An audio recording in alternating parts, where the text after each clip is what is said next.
Hello, this is Anfel Cruz, DNP student at Maryville University. And today I'm going to talk to you about the effectiveness of diabetes education on glycemic control through telehealth interventions in type 2 diabetes. The committee members involved was my chair, Dr. Snell, with Maryville University, as well as Dr. Dees, my community member that's worked with me throughout this course and throughout the project. So diabetes, why diabetes? It actually affects 29 million Americans. It's the seventh leading cause of death in the US. And we encounter a lot of the challenges and the difficulties that we have to encounter with managing type 2 diabetes. It requires unique approaches and strategies to help the patients deal with it and prevent unlikely outcomes.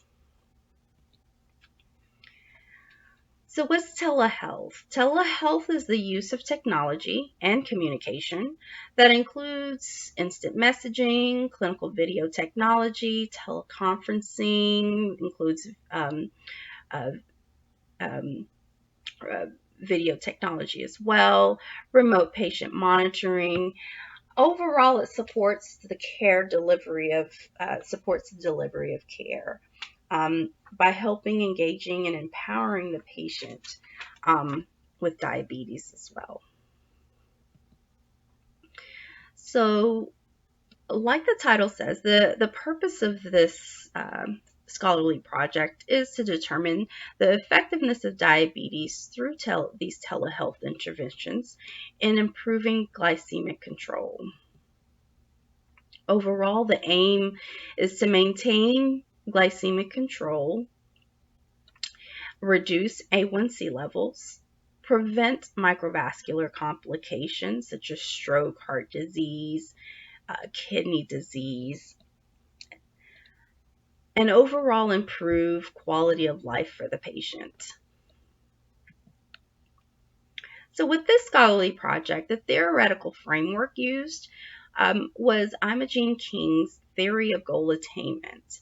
As we know, with diabetes, there's a lot of personal goals that we would like the patient to gain and attain.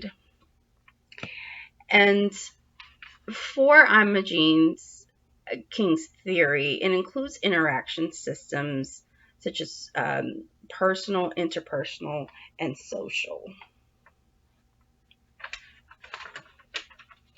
As we know, part of providing care to diabetic patients, it all has to be individualized.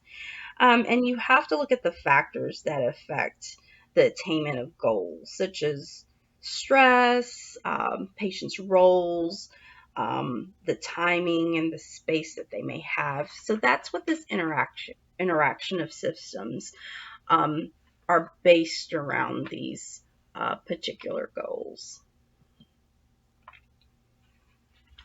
The goal of this theory is basically having the clinician and the patient work together to define and reach their health goals that they have set together.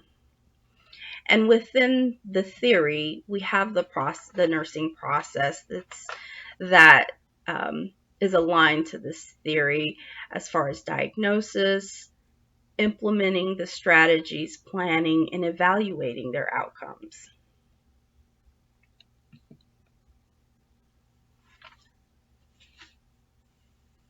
This scholarly project was a quantitative exploratory design. We did a retrospective chart review on 42 records within a 3-month period.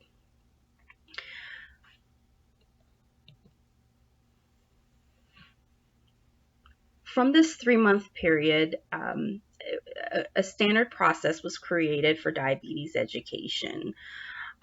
First off, the pharmacy referral order was ordered by the provider for these patients. They were scheduled a 30-minute visit with the pharmacy. And within these visits, they discuss numerous amounts of information, such as medication education, medication teaching, excuse me, nutrition, physical activity, and of course the goal setting of their A1C, goal setting of any type of physical activity and nutrition, as well as smoking cessation. The inclusion criteria for this study included those of 18 years or older and up to 80 years of age. They must have a diagnosis of type 2 diabetes and have a greater than 7 hemoglobin A1C. As far as the results, our statistician here at Maryville University computed a paired t-test, which did show a significant improvement statistically, of a 0.4% improvement actually. As you can see in this table here, the pre and the post of 7.4. So prior to the 3 month, and prior to after the intervention of the telehealth session, a 3 month post hemoglobin A1C was actually a 0.4% difference.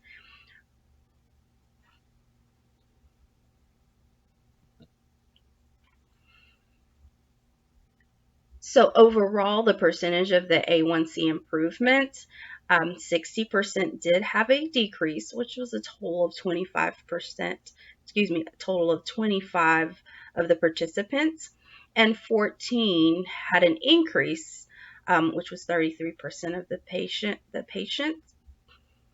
with 7% had no change.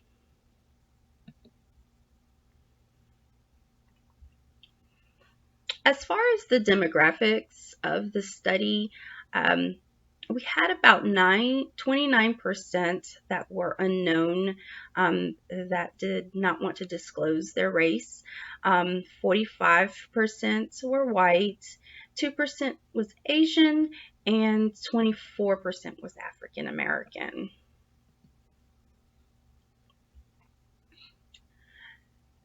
Approximately about 54%, which was 23 of the population was females and 19 was males, which was a 45.2%.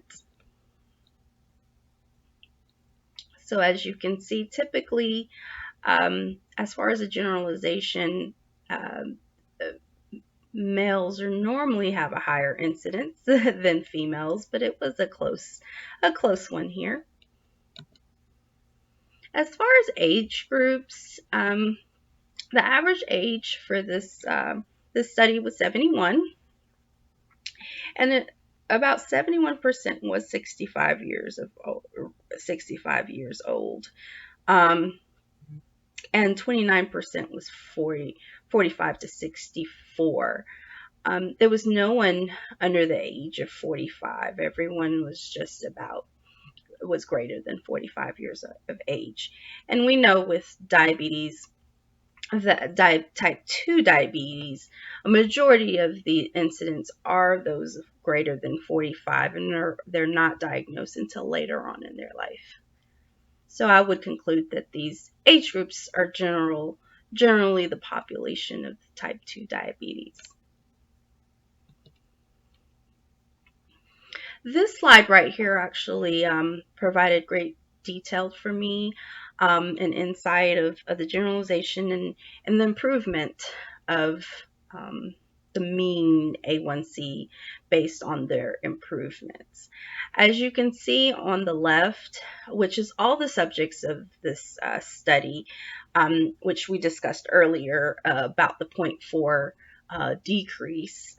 So overall, the mean average, if you can look at all of the mean average of each A1C, They were all um, a, a, the worst mean average was the one that had the 1% decrease. So the 1% decrease, the column in the middle, was actually, which actually was nine patients from the 60% that had an increase. Um, and as you can see, they do have a higher A1C level than all the others. So on the right, you see the A1C increase with the 7.89 A1C level, which is about the same overall for all subjects. Um, but one key thing about the A1C increase on the right, overall, I think this was a skew data because looking at the nine patients that had an increase, there was one that had a high increase of 2 points, 2%, and I think that's what made the increase. Um, uh, but as you can see on this, they actually have a decrease overall as a mean. Um, so as we see this, for those who did have the best outcomes were the A1C with the 1% decrease, whereas they did have the worst A1C level and the better outcomes of a 7.58 as far as mean.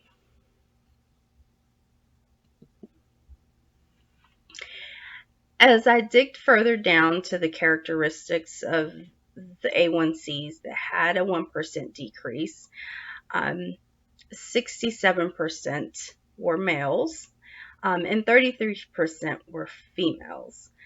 As we know, males do have better outcomes in type 2 diabetes. They have greater incident rates in type 2 diabetes than females, and females have unlikelier outcomes than males. So as we see here, the 1% decrease of males had improved and is aligning with what the literature states as far as males having better improvement than females.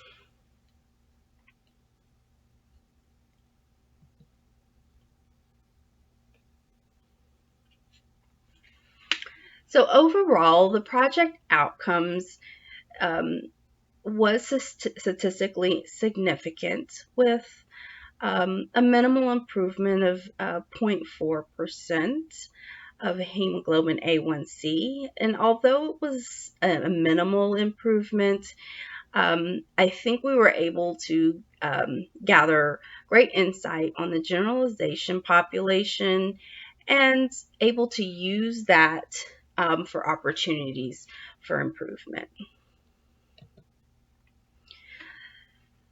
Like we discussed previously, um, the age groups in this study were all greater than 45, and 87% of it were 65 years and older. Males did improve better than females. As we know, males, as I stated before, males um, have greater incidence, but females do have less likelier outcomes. One thing about this study were the missing population groups. Asians was only a 2% noted in this population group. Asians, Indians, and Hispanics were missing from the generalization of this study, and I think further studies need to to have a better population group of these groups. So I would like to see a little bit more data and analyze some of these groups to see if they're still in those generalized population groups.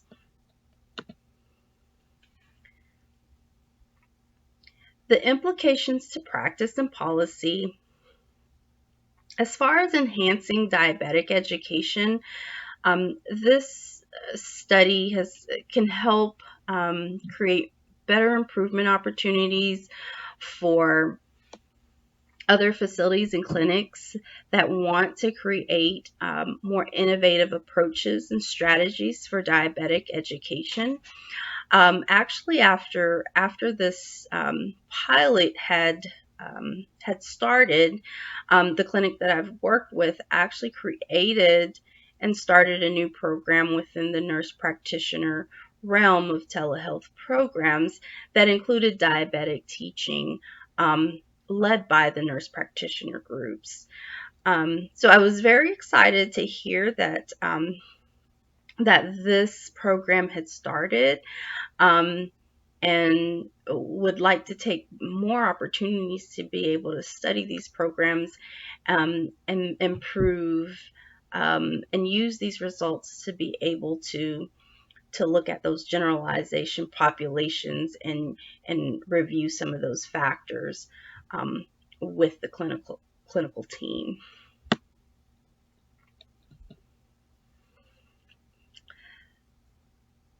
So some of the implications for future research. The increased sample size of this, if this study was 42,